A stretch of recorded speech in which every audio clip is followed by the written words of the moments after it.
y todo el oviducto es funcional y el derecho pues está atrofiado o no es funcional. Esa es la primera diferencia. Ahora ya hablando solo de mamíferos, voy a hablar un ratito de ovario y ahorita voy a empezar con todo el infundíbulo, istmo, magnum, útero. Bueno, entonces toda esta área de aquí, desde las fimbrias, todo esto hasta aquí va a tener la siguiente histología.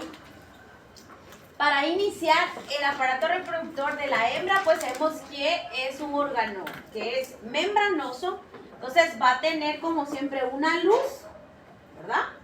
Donde va a pasar el óvulo y el espermatozoide. Luego vamos a tener a la mucosa, que es la siguiente capa, ¿no? Mucosa.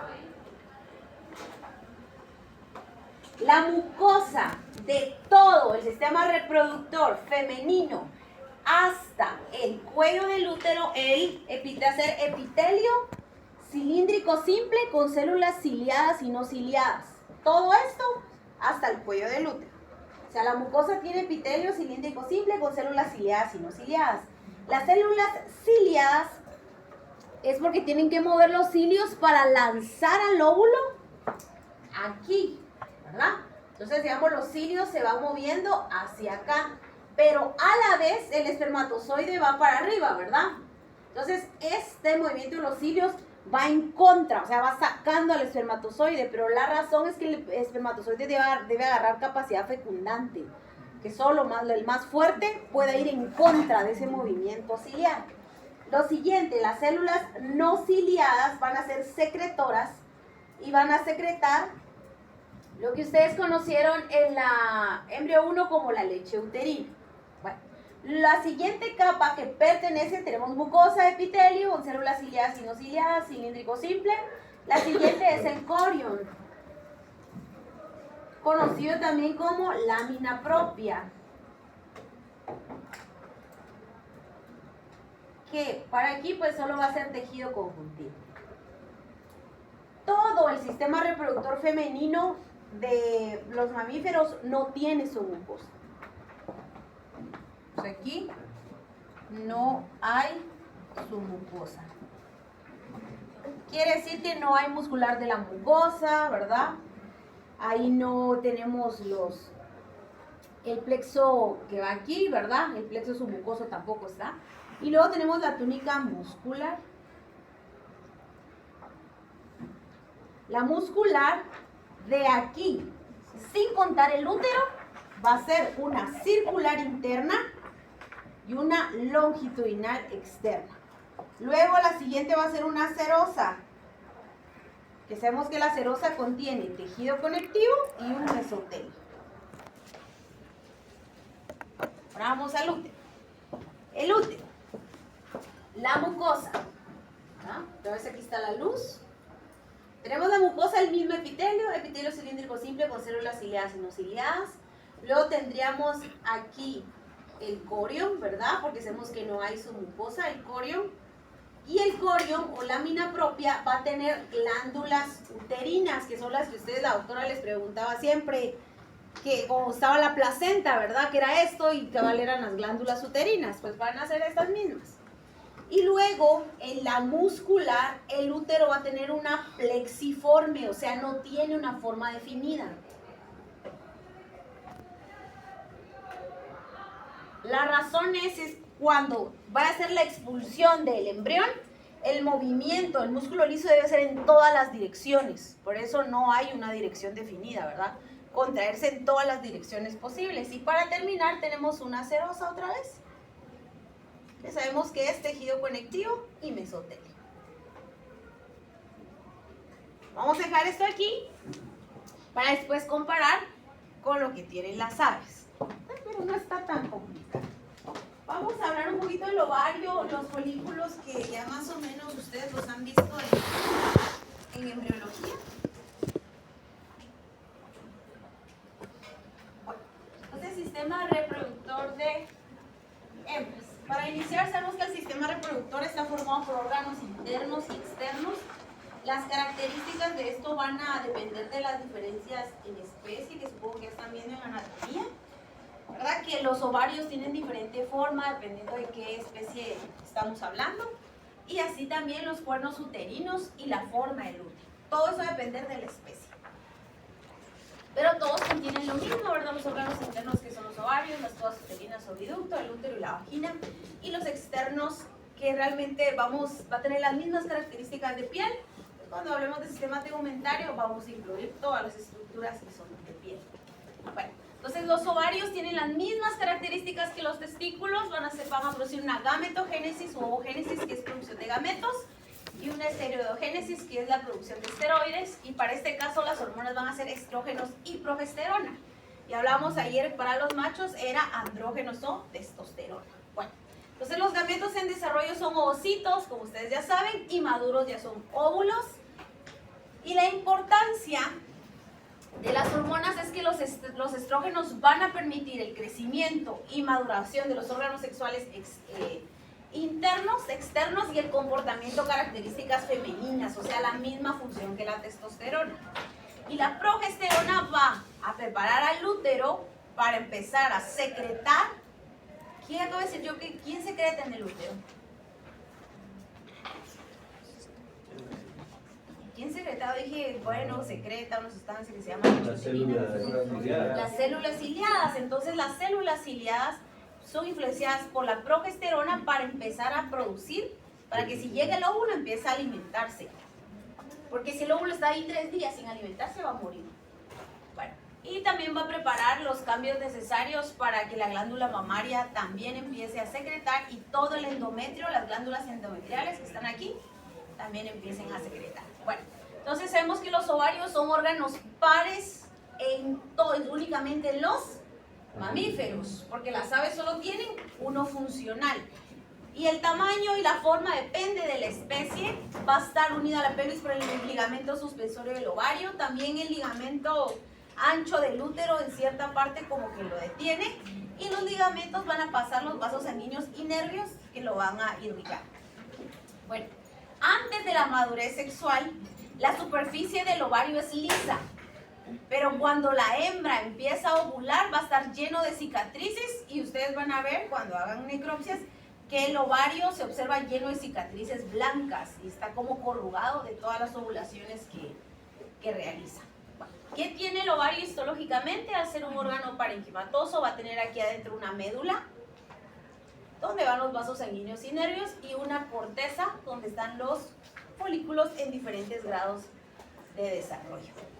La diferencia, o sea, donde está el límite de la corteza y la médula, no está bien definida en el ovario. Aquí en el estroma ovárico, o sea, todo lo que no es folículos, ¿verdad? Todo esto que no es folículos, porque los folículos son el parénquimo. Todo lo que no es folículo es tejido conectivo y músculo liso, porque el ovario sí tiene un grado de contracción al expulsar el óvulo, ¿verdad? O sea, cuando se expulsa el óvulo es como que estuviéramos apachando una vejiga, y eso se rompe, pero se rompe por contracción. Las mujeres saben de qué les hablo. Duele, ¿verdad? Entonces así de repente, ¡ay! Pero eso es porque el óvulo va a salir como a presión por la cantidad de líquido que se está formando. Muy bien, bueno, entonces el ovario. Cuando ustedes vieron en la embrio 1, hablaban que los gonadocitos, células germinativas primordiales, viajaban del saco vitelino y llegaban a la gónada indiferenciada, ¿verdad? Y había como un embrioncito así, ¿verdad? Aquí más o menos se estaban formando y había un corte aquí. Entonces ustedes lo que miraban eran esto, la unión con el saco vitelino. Aquí se estaba formando el sistema digestivo, aquí estaba una gónada indiferenciada y aquí está otra gónada indiferenciada, ¿verdad? Viajaban los gonadocitos, llegan para su desarrollo para volverse en óvulos. Bueno, se recordarán que eso tenía un epitelio celómico aquí. Bueno, ese epitelio continúa y es un epitelio cúbico simple o epitelio germinativo. Si este fuera un órgano parenquimatoso, externamente, ¿qué es lo que tiene que tener? Cápsula, pero no tiene cápsula, sino que lo que tiene es un epitelio germinativo. Como no hay cápsula de tejido conectivo, ¿qué no va a tener tampoco? ¿Qué entra? No va a tener septos o tabiques, o sea, no está dividido porque no hay cápsula. Lo único que va a tener es corteza y médula, y en la corteza están todos los folículos en diferentes grados de desarrollo. Tenemos el epitelio cúbico simple, que es el epitelio original de aquí, el epitelio germinativo, y solo vamos a encontrar aquí pues unas fibras, hay unos poquito de fibras de musculares y otras fibras de colágeno, ¿verdad? Ya no hay otra cosa. Y vamos a encontrar nosotros a los ovocitos que van a entrar en divisiones mitóticas. Realmente, miren, ayer miramos que los espermatozoides teníamos espermatogonia, ¿verdad? Primario, secundario, meiosis y 4 espermátides, ¿verdad? En el caso del óvulo no es así. El óvulo viene, se multiplica cuando está el embrión hembra. O sea, las hembras cuando son embriones van a producir todos sus óvulos y después ya no. Si no los producen cuando una hembra está, o sea, cuando es un embrión de más o menos 27 días, más óvulos ya no se producen, nunca, jamás. Cuando llega la pubertad de las hembras, que empieza la maduración del folículo, no es que se van a formar óvulos. Entonces, cuando ese folículo se empieza a madurar, el ovocito, él realiza su primera meiosis, su segunda meiosis, pero de esa multiplicación yo solo obtengo un óvulo, no obtengo 4, como en el macho. O sea que viene, se divide, supongamos que eso ustedes lo saben de la hembra, pero está aquí, va, crece y todo lo demás, está aquí, entra la pubertad y completa la primera meiosis. Va a estar como por aquí, aquí uno es funcional y el otro se vuelve lo que se llama cuerpo polar. Después sale, es ovulado y todo, y cuando se da la fecundación, se completa la segunda meiosis. Deberíamos de tener 2, pero se forma otro cuerpo polar y solo uno es funcional. Entonces realmente en las hembras, por la meiosis solo obtenemos un óvulo, pero en los machos con la meiosis obtenemos 4 espermatogonias, ¿verdad? Bueno, entonces la diferencia, eso les digo porque ahorita vamos a hablar de cómo identificarlos, que ustedes ya más o menos lo manejan. Sabemos que tenemos el folículo primordial, que va a ser aquí el ovocito rodeado de células foliculares planas, ¿verdad? Primordial. Luego tenemos folículo primario, donde esas células foliculares planas se ven en epitelio cúbico simple, ¿verdad? Y ahí está, miren, el ovocito. Luego, secundario es cuando esas células cúbicas se vuelve estratificado cúbico. Ahí sería secundario. Bueno, cuando tenemos secundario, lo que tenemos que saber es que aparece la teca interna y la teca externa, que es esto que está aquí.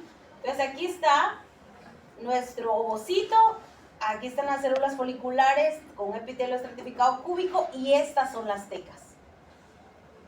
Si yo miro las tecas, eso ya es secundario. Y sabemos que el folículo de Graf es cuando aparece el antro folicular y esto que se llama el acúmulo ovóforo. Entonces ese óvulo está a punto de ovular. En el caso de las hembras que solo hay una ovulación por ciclo, este folículo dominante va a empezar a producir hormonas para que los otros se degeneren.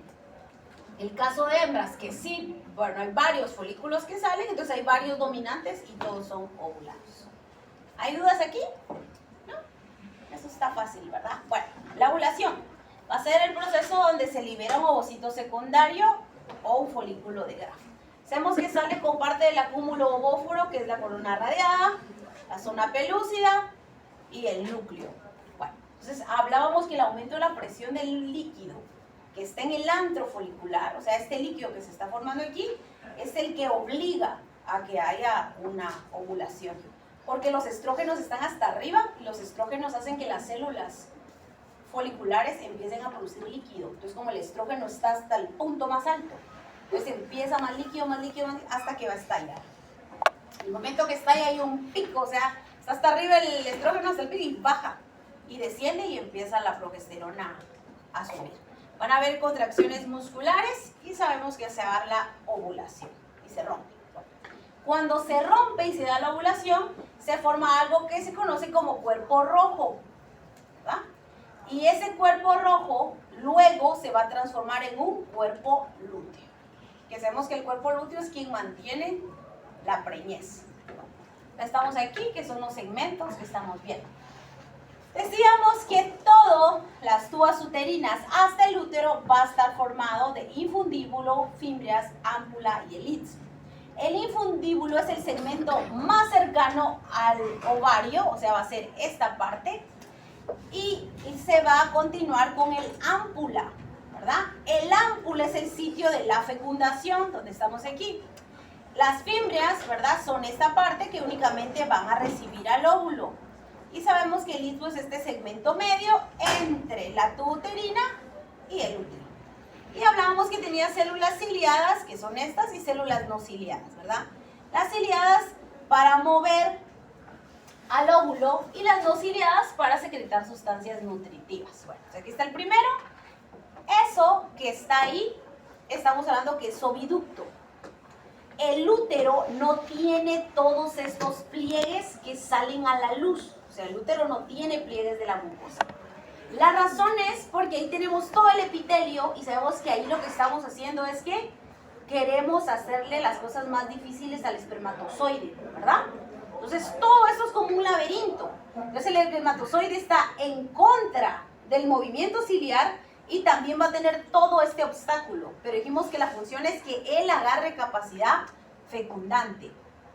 Lo siguiente, sabemos que aquí no hay su mucosa y todo esto es músculo, ¿verdad? Vamos a tener una circular interna y una longitudinal externa. Donde están todos esos vasos sanguíneos que observamos ahí es la adventicia oseosa.